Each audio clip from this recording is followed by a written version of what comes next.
Good morning बच्चों।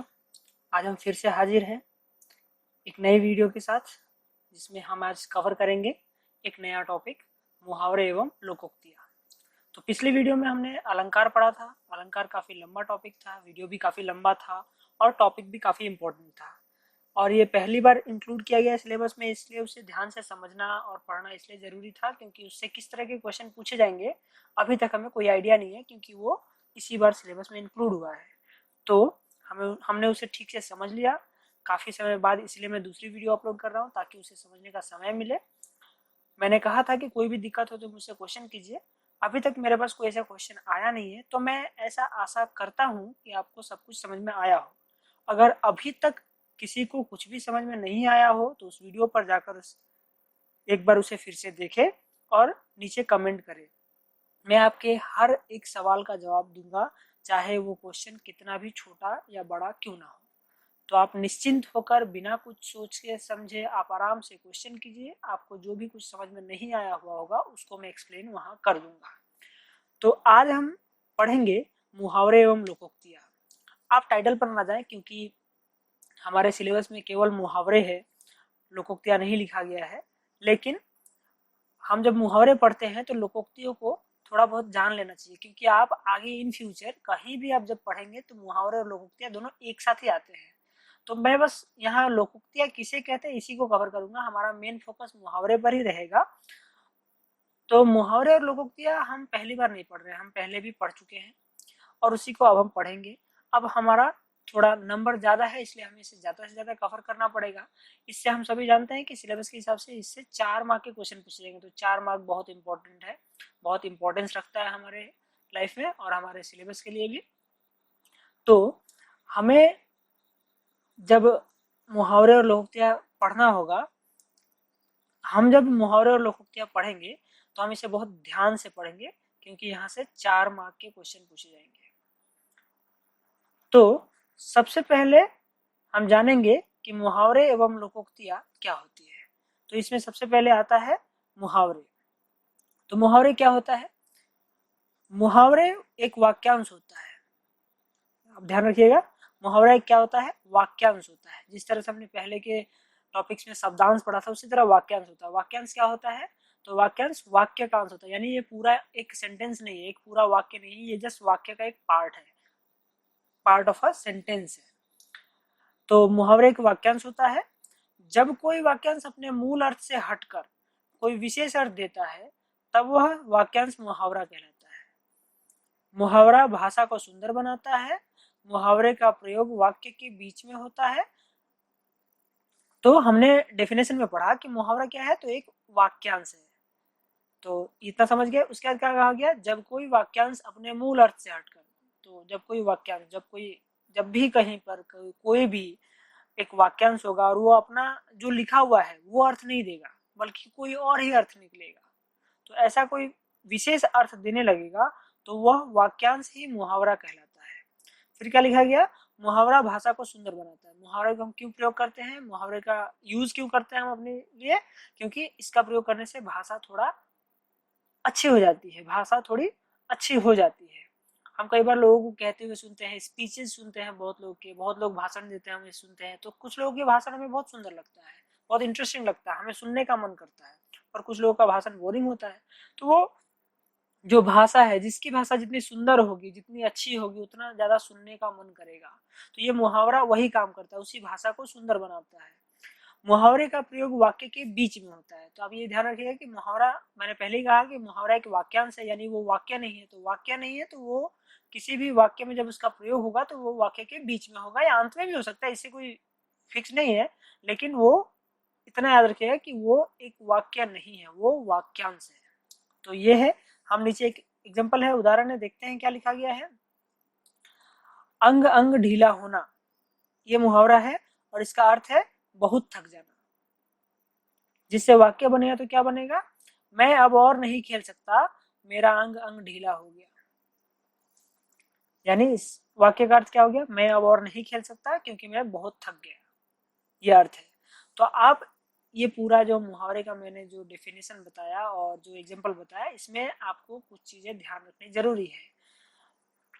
पहली बात ये कि ये वाक्यांश होता है, पूरा वाक्य नहीं होता है। दूसरा, ये मूल अर्थ से हटकर एक विशेष अर्थ देता है, यानी जो लिखा गया है वह अर्थ नहीं देता। यहाँ लिखा गया अंग अंग ढीला होना, हमारा अंग ढीला हो सकता है? नहीं होता है। जो जैसा है वैसे ही, अगर हाथ हम मूव कर सकते हैं तो वो सेम उतना ही लूज रहता है, उतना ही ढीला रहता है हमेशा, ना कभी टाइट होता है ना कभी ढीला होता है, उतने का उतना ही रहता है जितना वो पहले से है।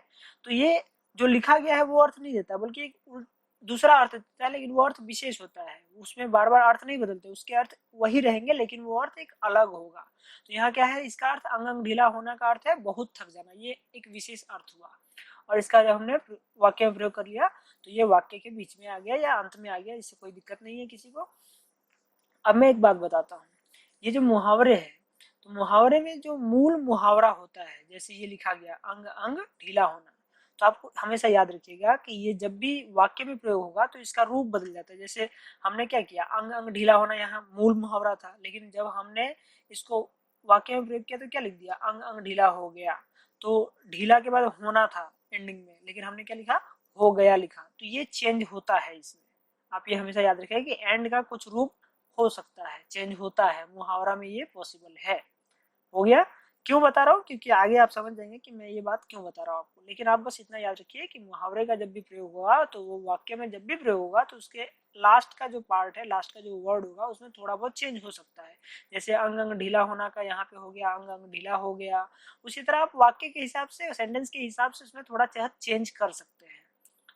ठीक है, तो अब हम जानेंगे कि लोकोक्ति क्या होता है। तो लोकोक्ति क्या होता है? लोकोक्ति का अर्थ है लोगों के द्वारा कही गई उक्ति या बात।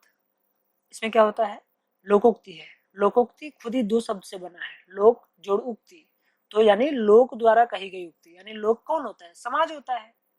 तो उस समाज में जो बातें कही जाती है उसी को लोकोक्ति कहते हैं। आगे क्या लिखा, इसमें सामान्य अर्थ ना होकर विशेष अर्थ होता है। ठीक मुहावरे की तरह इसमें भी जो लिखा जाता है वो बिल्कुल वही अर्थ नहीं लेते, बल्कि उसका एक विशेष अर्थ होता है। उक्ति में कहीं ना कहीं सच्चाई और अनुभव छिपा होता है। आप ये बात हमेशा ध्यान रखिएगा, मुहावरे से लोकोक्ति क्यों अलग है, बस इसी बात के लिए अलग है कि इसमें जो भी लिखा जाता है वो या तो पर्सनल एक्सपीरियंस के हिसाब से लिखा जाता है, समाज में जो लोग एक्सपीरियंस करते हैं या जो सच बात होती है उसी पे लिखा जाता है। यानी हर लोकोक्ति एकदम सच होगा या फिर वो एक्सपीरियंस करके आदमी उसको कहता है। आप जब लोकोक्ति पढ़ेंगे तो समझ में आ जाएगा। हालांकि हमें लोकोक्ति नहीं पढ़ना है तो मैं बस उसको आपको समझा देता हूँ और एक एग्जांपल के थ्रू बता दूंगा कि कैसे क्या होता है। लेकिन आप ये बात याद रख लीजिएगा कि लोकोक्ति में हमेशा सच के बारे में कहा जाता है, जो बातें कही जाती है वो बिल्कुल सच होती है या फिर कोई एक्सपीरियंस के आधार पे कहा जाता है। इसमें क्या है, लोकोक्ति संपूर्ण और स्वतंत्र वाक्य होती है। तो जिस प्रकार मुहावरा एक वाक्यांश है वो पूरा सेंटेंस नहीं है, लेकिन क्या होता है, लोकोक्ति मूल वाक्य है, ये वाक्यांश नहीं होता ये, बल्कि ये इंडिपेंडेंट एक पूरा सेंटेंस होता है। चलिए एग्जांपल देखते हैं। एग्जांपल में लिखा गया है चिराग तले अंधेरा होना। अब मैंने कहा था कि लोकोक्ति हमेशा सच होता है या फिर अनुभव एक्सपीरियंस के आधार पर लिखा जाता है, तो मैं बताता हूँ कि कैसे। चिराग यानी दिया, दिया समझते हैं आप, घर पे सबके जलते होंगे, शाम को दिया जलता है, भगवान के मंदिर में दिया जलता है। तो वो जो दिया होता है, तो जब भी आप ध्यान देंगे तो दिया जहां जलता है तो दिया के चारों ओर क्या होता है, उजाला होता है, लेकिन उसके जो जस्ट नीचे वाला पार्ट है ना वो अंधेरा होता है। तो ये बिल्कुल सच है, एक्सपीरियंस किया गया, अनुभव किया गया, तभी लिखा गया, तभी कहा गया। तो यही बात यहाँ लोकोक्ति में कहा जाता है कि जो बातें कही जाएगी लोकोक्ति में वो सच होगी या फिर अनुभव के आधार पर लिखी गई। तो ये आप समझ गए। अब इसका अर्थ क्या होता है, अपनी बुराई नहीं दिखती। यानी चिराग तले अंधेरा होना, लोकोक्ति का अर्थ क्या होगा, अपनी बुराई नहीं दिखती। यानी अपनी बुराई किसी को खुद नहीं दिखती, लोगों को दूसरी की बुराइयां बहुत नजर आती है, लेकिन अपने अंदर क्या बुराई है ये समझ में नहीं, किसी को नहीं दिखता है, किसी को जल्दी समझ में नहीं आता है, लेकिन दूसरे की बुराई बहुत जल्दी दिख जाती है। इससे वाक्य बनाएंगे, देखिए कैसे बनता है। पिता अध्यापक और बेटा फेल हो जाए तो ऐसा लगता है मानो चिराग तले अंधेरा। अब इसमें क्या हो गया, एक सेंटेंस बनाया गया जिसमें कहा गया कि पिता अध्यापक और बेटा फेल हो जाए। पिता खुद ही टीचर हो और बेटा वहीं पर फेल हो जाता है, तो ये बातें सुनकर तो ऐसा ही लगता है कि मानो चिराग तले अंधेरा है। यानी दिया जल रहा है, चारों ओर रोशनी तो है लेकिन खुद के नीचे अंधेरा है। यानी उसके पिता टीचर तो थे उन्होंने सबको पढ़ाया, सारे बच्चे पास हो गए, लेकिन उनके अपने बच्चे ही फेल हो गए। तो यही बात है मुहावरे और लोकोक्ति में, बाकी और ज्यादा कुछ नहीं है जानने को। तो हम जानेंगे मूलतः मुहावरे के बारे में। तो मुहावरे हम समझ गए कि मुहावरे किसको कहते हैं, मुहावरे का प्रयोग क्यों किया जाता है और मुहावरे क्या होता है।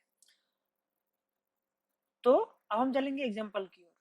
मैंने यहाँ टोटल कुछ 50 जैसे हैं, 50 या 52 होंगे, मैंने पूरे गिने नहीं, लेकिन 50 से ज्यादा है ये कंफर्म है।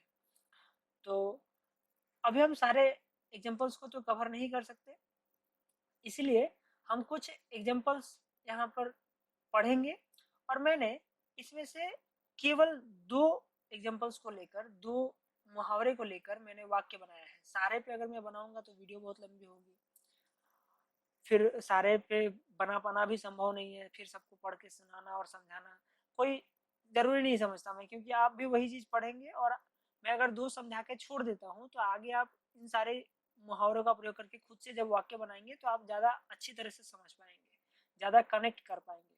तो मैं बस 1-2 एग्जाम्पल बताता हूँ और बाकी सारे मुहावरों के जितना पॉसिबल है उतना अर्थ बता देता हूँ और आपको आगे समझाता हूँ कि क्या है। तो पहला मुहावरा है यहाँ, अंग अंग खिल उठना। ये मुहावरा है। अब इसका अर्थ होगा प्रसन्न हो जाना, यानी बहुत खुश होना। अब इससे वाक्य बनेगा, बहुत दिनों बाद अपने पुत्र को देखकर सीता के अंग अंग खिल उठे।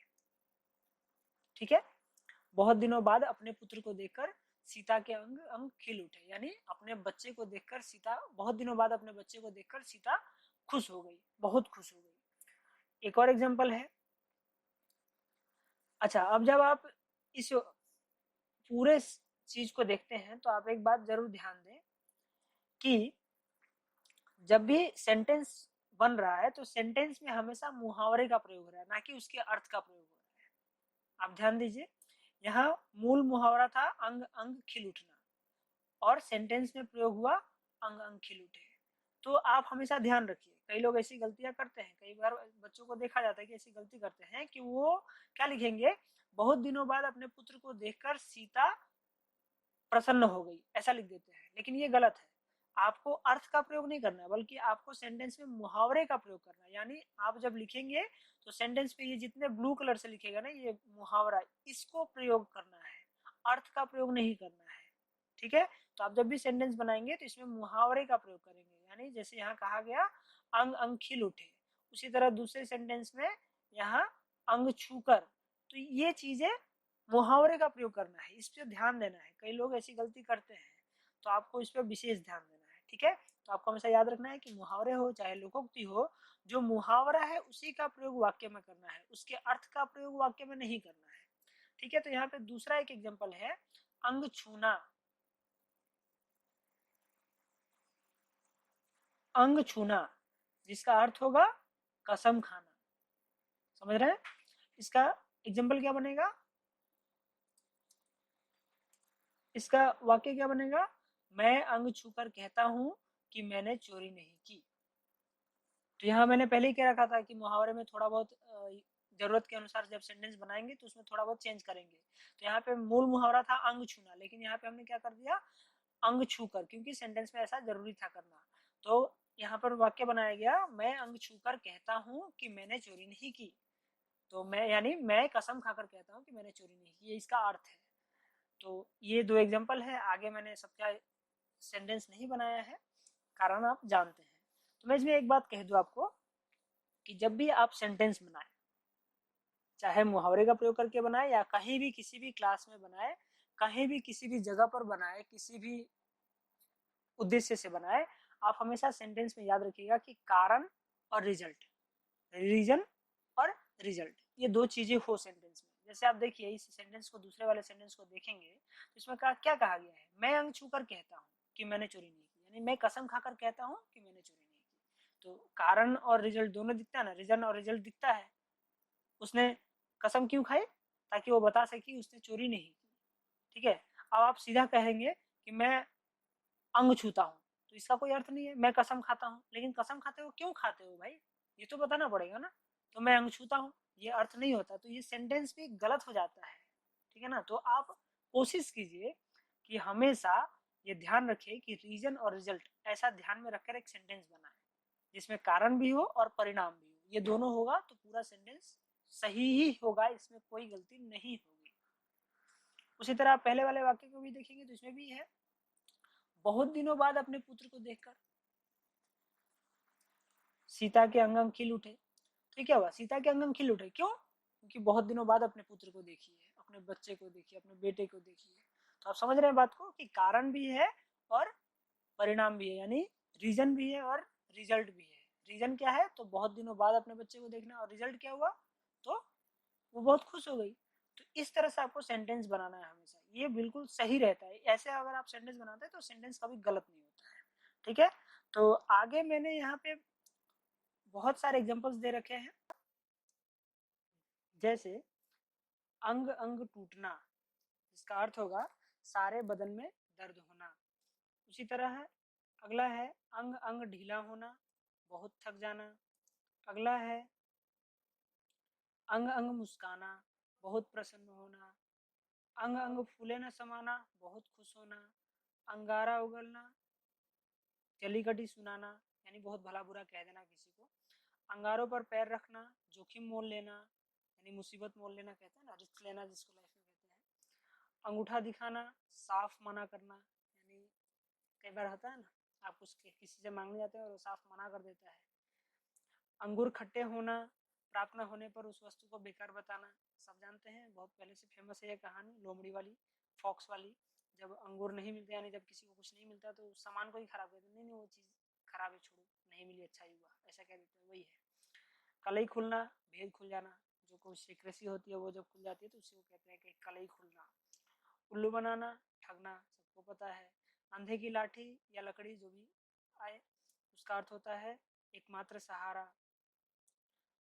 अंधे को चिराग दिखाना, मूर्ख को उपदेश देना होता है।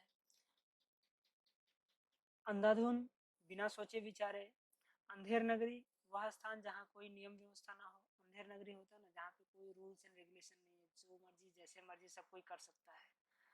अंधे के हाथ बटेर लगना, यानी बिना प्रयास बड़ी चीज पा लेना। कई बार होता है जीवन में, जो चीज हमें मिल जाती है हमको खुद एहसास होता है, हम खुद फील करते हैं कि नहीं ये चीज, इसके लिए मैंने इतनी तो मेहनत नहीं की थी, बहुत कम मेहनत में ही मुझे मिल गई, तो उसी को कहते हैं कि अंधे के हाथ बटेर लगना। अंधों में काना राजा, अयोग्य व्यक्तियों के बीच कम योग्य भी बहुत योग्य हो जाता है। मतलब अगर मान लीजिए कि एक ग्रुप है और उसमें सब कम पढ़े लिखे हैं, मान लीजिए सब ने क्लास 6 तक पढ़ा है और एक व्यक्ति अगर क्लास 7 तक पढ़ा है, तो वहाँ उसकी वैल्यू ज़्यादा हो जाएगी ना, तो उसी को कहते हैं कि अंधों में काना राजा। अगला है अंधेरे, अंधेरे घर का उजाला, इकलौती संतान। जो अंधे की लाठी है वो सेम है दोनों।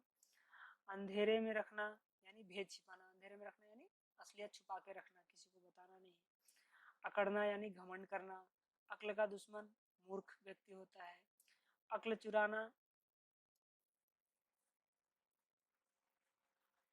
अक्ल चकराना, कुछ समझ में ना आना होता है। अक्ल का अंधा होना, बेअक्ल होना। अक्ल आना, समझ आना। अक्ल काम न करना, कुछ समझ ना आना। अक्ल के घोड़े दौड़ाना, तरह तरह की कल्पना करना, यानी बहुत तरह की बातें सोचते रहना। तोते उड़ाना, होश ठिकाने न रहना। अक्ल ठिकाने होना, होश में आना। अक्ल ठिकाने ला देना, समझा देना। अक्ल पर पत्थर पड़ना, बुद्धि से काम न लेना।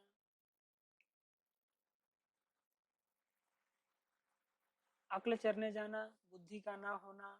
अक्ल के पीछे लट लिए फिरना, मूर्खता का काम करना।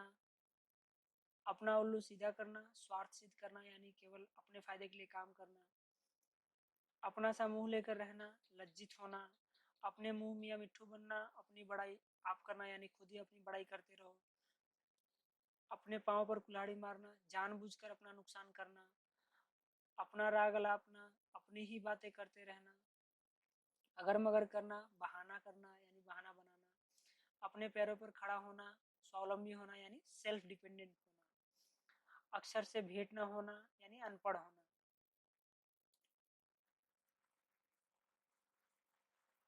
अड़ंगा डालना, कार्य में बाधा डालना। अदब करना, यानी सम्मान करना। अधर में झूलना, दुविधा में रहना।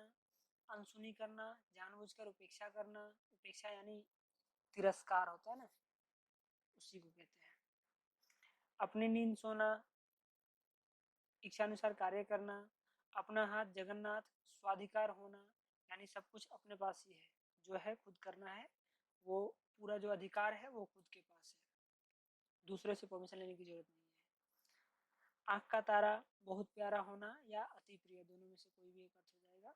आंख उठाना, क्रोध से देखना, आंख चुराना, छिपना, आंख मारना, इशारा करना, आंख तरसना, देखने के लिए ललायत होना, यहाँ लिए छूट गया है। आंख बिछाना, प्रतीक्षा करना, आंखें सेकना, सुंदर वस्तु को देखते रहना। आंखें सेकने का अर्थ क्या होता है? सुंदर वस्तु को देखते रहना। तो ये है मुहावरा। आप इसको पढ़ेंगे, समझेंगे और इसे सेंटेंस बनाएंगे, और जिस मुहावरे से आपको सेंटेंस बनाने में दिक्कत हो आप उसको कमेंट बॉक्स में कमेंट कीजिए, मैं आपको उससे सेंटेंस बना के बता दूंगा। लेकिन आप कोशिश कीजिए, अपना 100% दीजिए कि आप हर मुहावरे से एक एक वाक्य तो जरूर बनाएं। इसके अलावा बहुत सारे मुहावरे हैं जिसको आप पढ़िएगा, जरूर पढ़िएगा। यहाँ मैंने केवल 50 या 52-53 जो भी है इतने ही रखे हैं, तो इससे पूरा नहीं हो जाना है। आपको 4 मार्क का अगर पूछा जाएगा तो इसके लिए कोई ऐसा लिमिट नहीं है कि आप 200 मुहावरे पढ़ लेंगे और आ जाए। हो सकता है ऐसा कि आपने जो 200 पढ़े उसी में से 4 मुहावरे पूछ लिए जाए, लेकिन ऐसा भी हो सकता है कि आपने जो 200 पढ़े उसमें से नहीं भी पूछा जाए। तो आपको ये जरूरी है कि आप जितना हो सके मुहावरे पढ़े, और इसे याद करने की जरूरत नहीं है, ये बहुत इंटरेस्टिंग टॉपिक है। आप इसको एक एक बार अगर ध्यान से पढ़ते जाएंगे तो आपके मन में ये बैठता चला जाएगा, क्योंकि आपने इससे पहले इसको पढ़ लिया है और ये काफी इंटरेस्टिंग है। इसकी वजह से आदमी एक बार पढ़ता है तो ये दिमाग में रह जाता है। तो आप कोशिश कीजिए कि जितना ज्यादा हो सके आप इसको पढ़े। मैं वीडियो में दे रखा हूँ, इसको आप वीडियो पॉज करके आप इसको नोट कर सकते हैं। आप जरूर कॉपी में नोट कीजिए, क्योंकि वीडियो में देखकर बार बार समझ पाना वो कभी कभी मुश्किल हो जाता है। तो इसको आप जरूर ध्यान से नोट कर लीजिए, और इसको रोज 10 या रोज 5 कर करके भी आप पढ़ेंगे तो ध्यान में रह जाएगा। आप कभी भी इसको देखकर पढ़ सकते हैं। तो ये रहा हमारा मुहावरा और लोकोक्तियाँ। लोकोक्तियाँ नहीं है हमारे सिलेबस में, लेकिन इसको जान लेना जरूरी था। तो आशा करता हूँ कि आपको समझ में आया हो। अगर आपको कोई भी दिक्कत हो तो आप कमेंट बॉक्स में कमेंट कीजिए और मैं आपके सवालों के जवाब दे दूंगा। तो आज के लिए इतना ही रखते हैं। धन्यवाद।